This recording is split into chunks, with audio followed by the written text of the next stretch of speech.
Stater, you actually have the 4 questions and the 4 children. But I'm really bad at math and drunk, as Mike Bila will attest, because he actually is a big enough geek to have secured a job correcting other people's math homework, and big enough an asshole to enjoy doing it.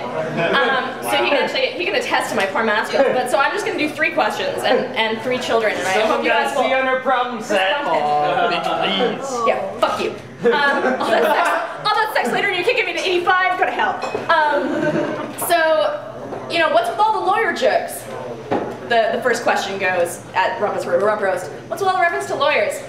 Well, it's because we're Jews and frequently libelous. L'chaim. What's with all the jalapenos in the sake? It's because we're Jews and it's free.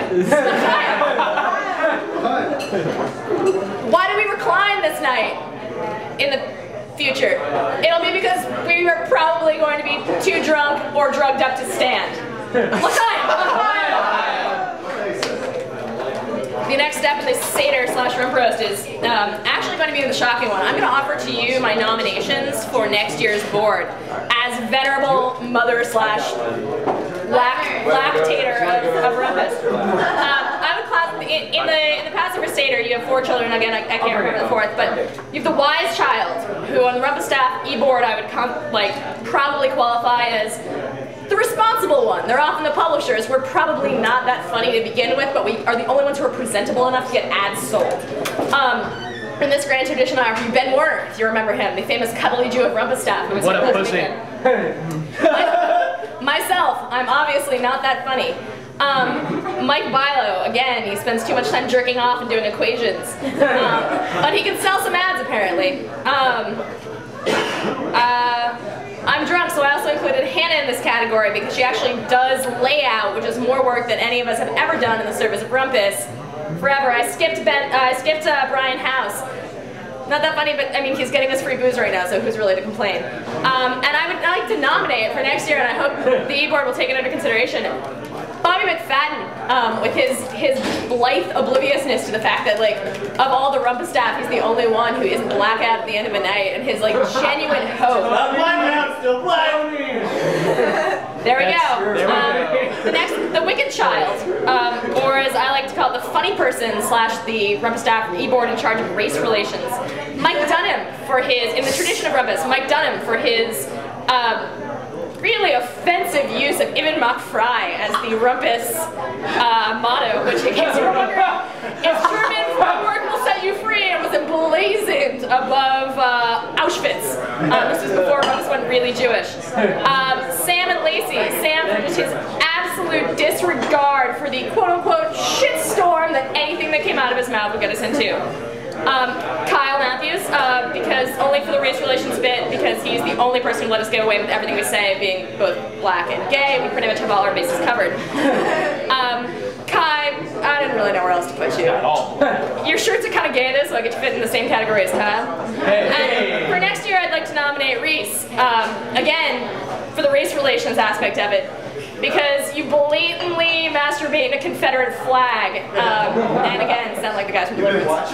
If only you knew, baby. And the last one is the simple child, the one who did not know what to ask, or as I like to call it, the shit show or absent e-board member. Zach Soto for his persistent obliviousness to the fact that we all fucking hated him. He may not have been a shit show in drug use, but he was a shit show in life. Sam Pensider. Sucks. What a dick. Enough said.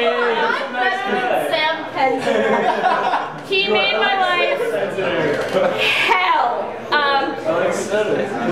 Ben Gordon, in the kind of shit show category, this is the kind of e-board member who is most likely to kind of stare blankly into the distance and then fart and consider that their contribution to the issue. Olivia for her propensity to show up at Rumpus and are so stoned that all she can kind of do is drool into her mother's meatloaf and or mother's brisket, and grunt in response to how her weekend was, and mostly contributing that Hayan, mostly filling us in on when Hayan has peed on her. And I would like to nominate in this vein Daniel Barron, if only because I'm still surprised that you're alive. And yeah, I'm happy about it. and like, I admit that that's ambiguous because you're right, he is a little bit gay. It could probably go in the other category. The closing of the roast would be the famous Semitic quasi-drinking song Dayenu, which I'd like to dedicate to my employability. The year that I was publisher and that my name goes on all the bullshit that we publish.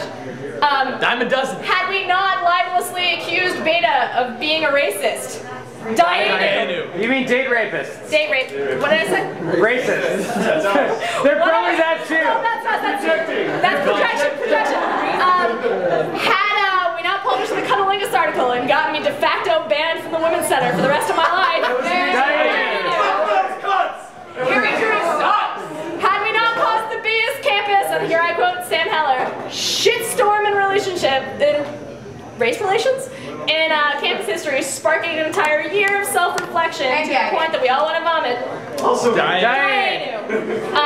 And finally, had I not had an incredible time for the last 4 years, made some seriously awesome friends, and going to miss you guys a lot. Dayenu. Dayenu.